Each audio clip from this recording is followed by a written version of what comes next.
Defcon convention. This meeting was held in exciting Las Vegas, Nevada from July 9th through the 11th, 1999. This is videotape number 38, the Defcon Proxy Server.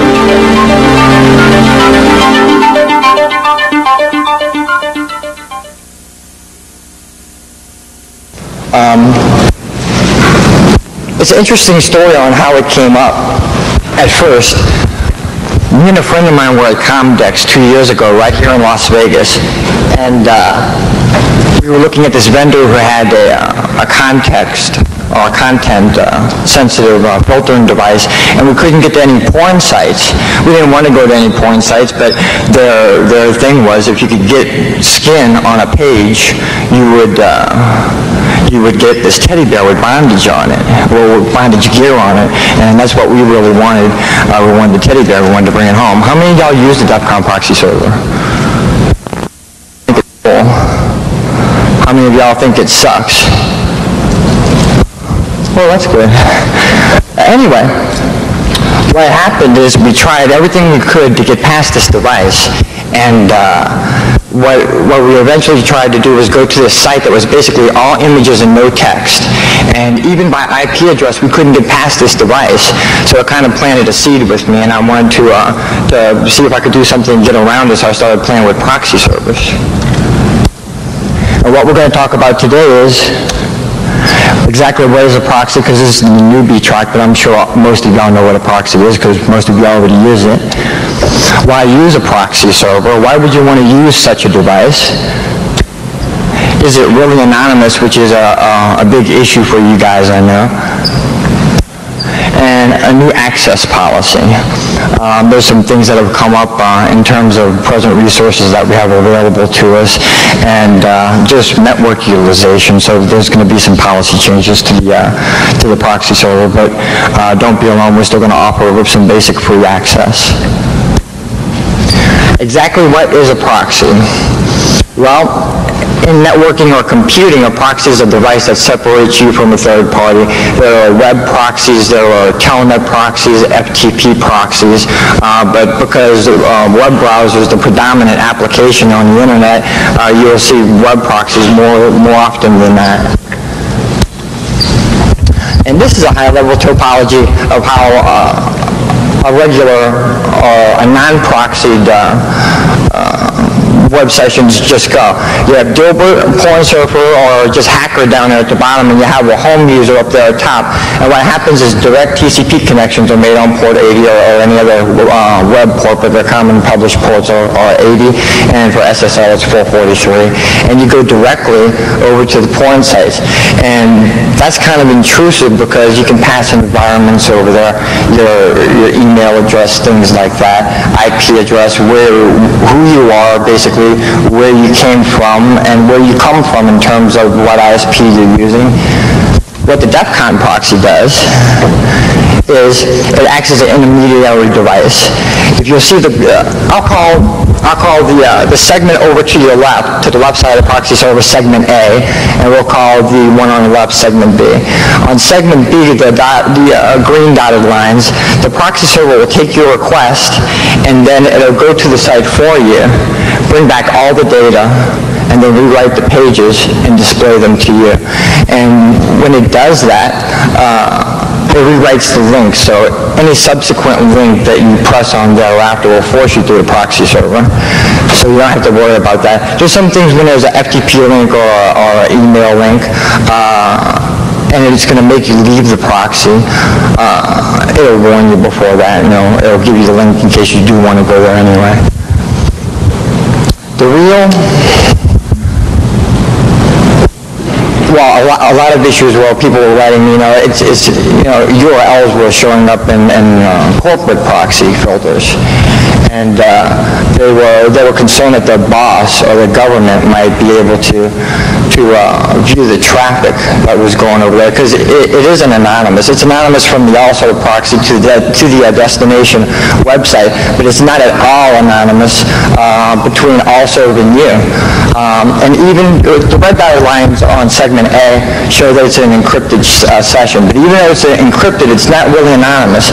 From here, your boss, which is the company you work for, the ISP, the government, they can still tell that you're going to the proxy server, but because the session is encrypted, they can't read your traffic, which to some of you is very important also. And another thing that the encrypted version of the Defcon proxy serves is that it blows through content filtering devices, which is what I wanted to do. I wanted to blow through content devices. That was my original goal, because I wanted to get past that device.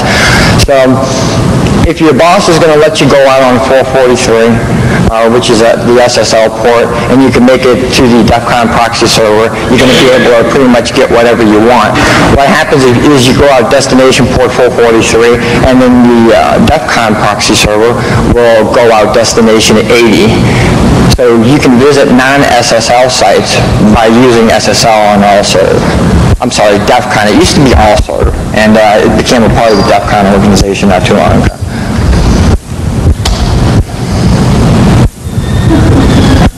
You know who that is? That's DK on top of the Grand Plaza Hotel in Taiwan. I talked him out of jumping. Why use a proxy server? Anonymity. You might want to remain anonymous. That's the biggest reason for all of you guys. Also, we started, in the beginning when we were doing this, what happens is, turned out it's something I wanted to do, and then I told a couple of friends about it, and a couple of friends told a couple of friends, and then Jericho put it on attrition.org, and then Jericho, DT put it on the Defcon site. So this isn't something that was programmed on purpose.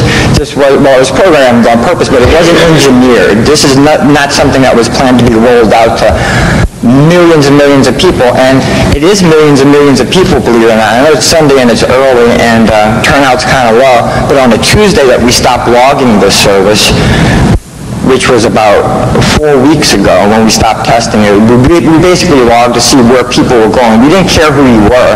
We wanted to know why you used the proxy server, and the vast majority, I'm talking like 90% of you guys, use it for porn.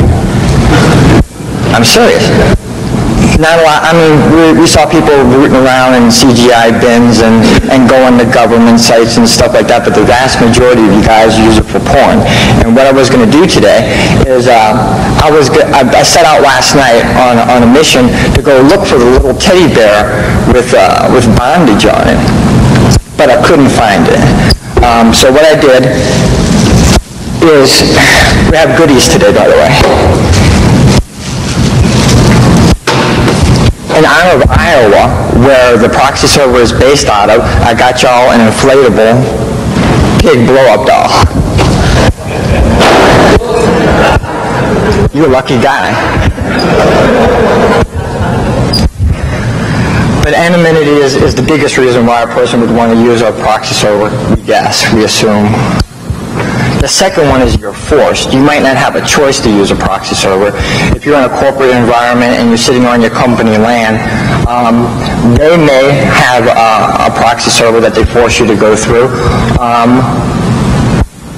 And the reason that they do that is, well, there's a couple of reasons they might want to do it. As a consultant, I can tell you that I'll go into a company and I'll recommend a caching proxy server which caches, stores web pages locally. So it appears, the perception is that all subsequent accesses are faster, but it really isn't. Well, it is faster because it's coming from the local segment.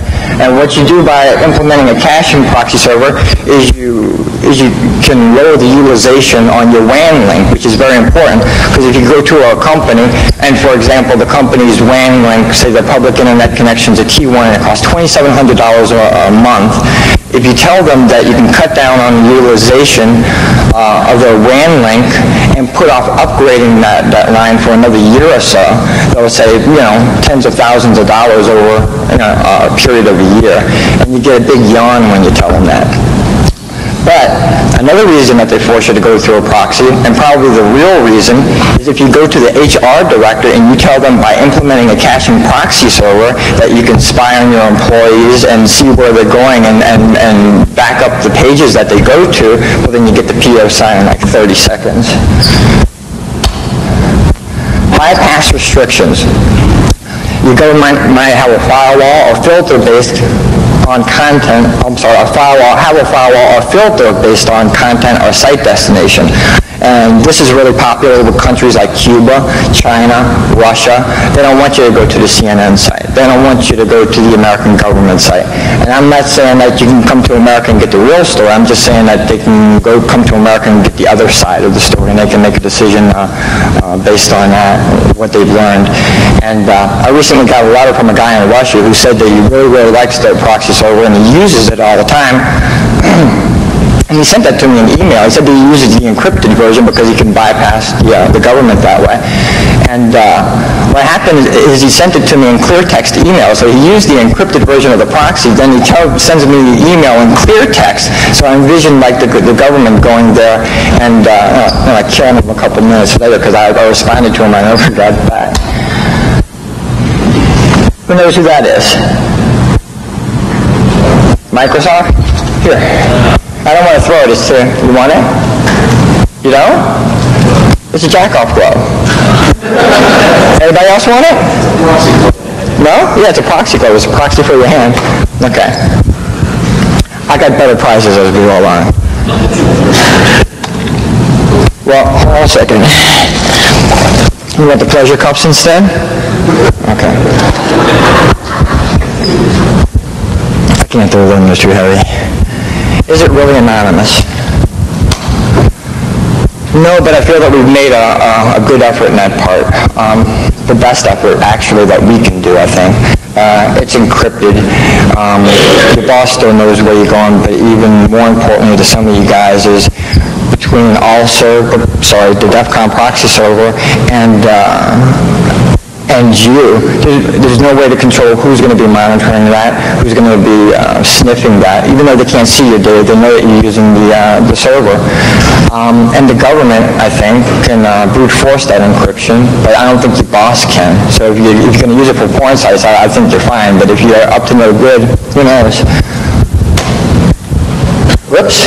The clear text version of the proxy is anonymous, as you know from the web server point of view, and the encrypted version is anonymous to the web server as well. And like I just said, they can still sniff your traffic, but they can't read it. So a lot of people, I don't want y'all to get the impression that it's anonymous from you to also, even though it's encrypted, it's not. It's just, they can see your traffic still. And that's Bill. Nobody wants the jack-off glove. That's okay. The Defcon proxy server is now part of the Defcon organization. And what that means is it's going to have a Defcon URL, and it's going to be based out of Seattle. We're going to move it from Iowa. Believe it or not, the proxy server is running on a Pentium 75 with 32 megs of RAM, running FreeBSD.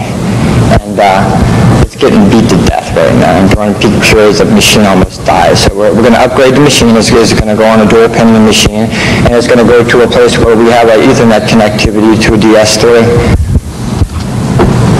We will continue to offer the clear text version of the proxy server, and that's not correct. We're still going to offer the encrypted version as well for free as a community service.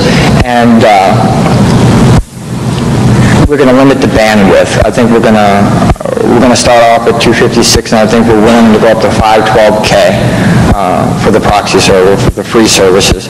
So you're always going to be able to get in, you're always going to be able to use it for free, but sometimes it's going to be kind of slow during peak times. Any plans to take care of the other 10% working on and maybe all day? Yes. There are a lot of people who use it.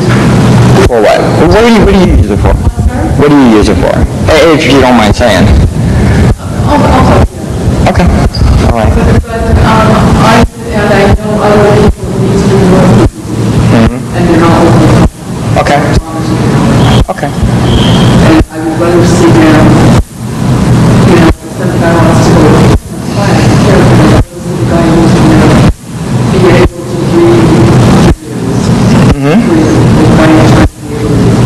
be able to do that. And we have a way of separating them, but it's going to be an economic mechanism. I'll get to that. So we're going to continue to offer that for free. The encrypted version of the blah, blah, blah, blah, blah, and some other neato or Lido new features will cost a nominal fee per year. And like I said, that's not accurate because we're also going to offer encrypted for free. But unlimited pipe, not full-blown DS3. The new domain will be Defcon.net. We covered that. And what you'll get is you'll get access to all web proxies. Well, also, you're going to be able to open up an account with us, and your email address will be at defcon.net, and we're going to have a Hotmail, well, actually it's already done, it's a Hotmail type of interface, and it's going to be through SSL, so you can send clear text email, but you can go to Defcon and author that email via your web browser, and it'll be encrypted.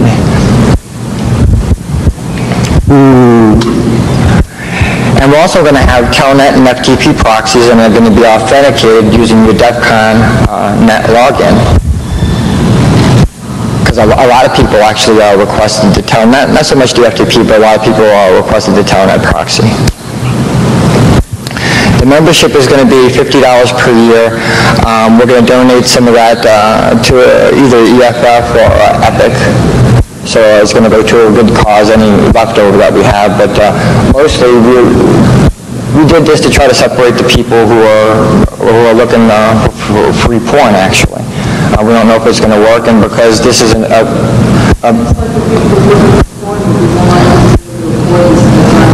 do you think so? I'm sorry? Well, no, I know. We just, well, also the sign-up's going to be kind of painful. So the porn guys are kind of instant. It's an impulse buy. You know, they can sign up on the net and it's just instant access. So we think that because the sign-up's going to be kind of painful, because the sign-up also has to be anonymous. If you pay me with a credit card or a 900 number, you know, the PTT is going to log that 900 call, or you know, the credit card's going to have to be billed somewhere, so it's still not anonymous. So what's going to happen is, well, later on in this slide, I think it is, we say that you're going to have to pay over there at the registration booth, but we're not going to do that. We're going to have a secure form, and on this form, all you're going to do is give us a name and a password, and you can hit the submit button, and then the form is going to return the address, which is basically Defcon, Jeff Moss, and you're going to send the money to him, and when the money gets there, then we enable the account. And we're hoping that you guys will do that via money order and just write your username in the memo section of the money order. And like I said, all of this is subject to change because we're not a big corporation. We're very nimble. We can, if it doesn't work, we're just going to have to fix it some kind of way. You come back next year and tell us how these economic assumptions played out. I might. I'm intrigued if you can get a different set of assumptions than I do without. Well, there's some things we have to address though, because like you said, the guy in China can't afford $50, or we just have a hard time getting into it. I mean, there's currency issues, and you know, can he walk into a 7-Eleven and get a money order? No, quite frankly, that's something that we didn't think of. And like I said, this isn't something that was engineered. This wasn't something that was supposed to be rolled out as a product sometime. I'm not slamming you. No, I understand. I'll let you next year. What's your assumptions played out in reality? Right. Internationally, it probably won't play out very well. And here domestically, you bring up a good point, but I don't think a lot of porn servers are going to go through the trouble of signing up to use it. And you know, if somebody's paying for the bandwidth and they send us $50 per year and it's popular and it makes $1 million or $2 a year, and you know, we're just looking to subsidize some of the network utilization. So if we can take money off the top and send it to EFF or EPIC, that's a good thing, don't you think? If not solutions like the EFF, maybe we'll come back next month. We don't have the money for other countries. I talk with David Sobel a lot with EPIC. EFF has never approached us on anything, but that's a good point as well. You know, I know they do good legislative work and good lobbying work and stuff like that, but you know, they get donations, and if somebody is a significant contributor to their cause, then yeah, maybe they can sponsor some of the people who want to use it internationally. Forget that. There was no printer here. That's the reason for that, basically. It's scheduled for rollout 9/15, and all present services will remain free until rollout. And it may be early. That's just something I came up with off the top of my head. I got to go home and kick the dog and kiss my wife and take a rest and go back to work. But I think I'm going to have it out by 9:15. And here's the present URLs and the past URLs. I'm sorry, the present and the future. I'm sorry. So after the 15th, you can just go to freeproxy.defcon.net or proxy.defcon.net for the paying services. And if you want to write the guys who run it email, just send them email to proxy@defcon.net. And that's it. Q&A. I'm sorry? Wait, just leave it right here. Okay.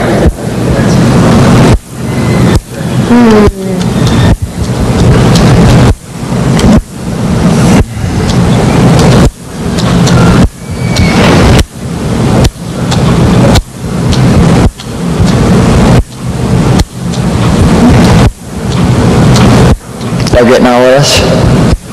This presentation is going to be available. I don't have my speaker notes. There's so much more I wanted to tell you guys, but this presentation will be available on the Defcon Proxy Server site, so you can download it and take a look at the speaker notes, and y'all can go, oh yeah, that wouldn't have went over really well at all.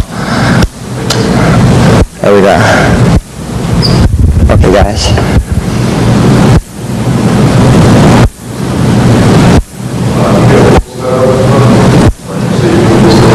I can't hear you, sir. So you're going to post it up on the site, these addresses? No, those addresses are the site, but the president... Oh, yeah, for the new URLs and the addresses, we're going to put something up. You can expect to see all of this Monday night. No, on dcs-proxy.also.net. Yeah, that's the present URL.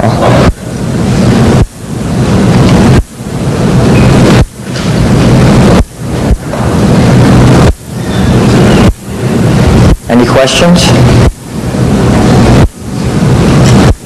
Okay, who wants a copy of FreeBSD 3.2? Who knows what URL is? Yeah. Nope, not research. Yeah, we got it. And if anybody wants the Jack glove, y'all can just come up and get it. I'm sorry? I'm sorry, this is in jeopardy.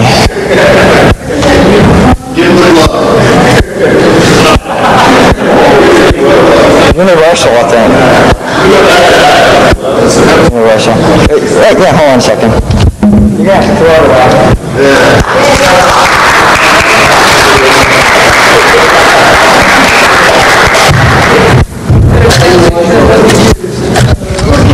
Anybody want the pleasure cups? Oh, really? Okay. All right. Thank y'all very much for coming out this early. I appreciate it.